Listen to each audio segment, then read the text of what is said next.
उन्वान है निर्खनामा।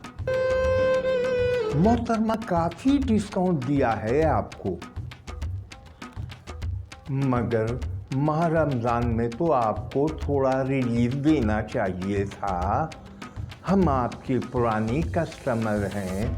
5,000 के बड़े नोट से बचकर आने वाले छोटे नोटों को वो याद से देखते हुए सामान की थैली थामे जनरल स्टोर से बाहर निकल गई।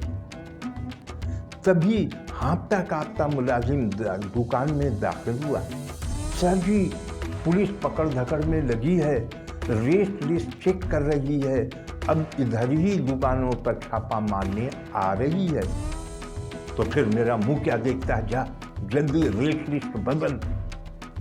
वो नया निर्खनामा फौरन लगा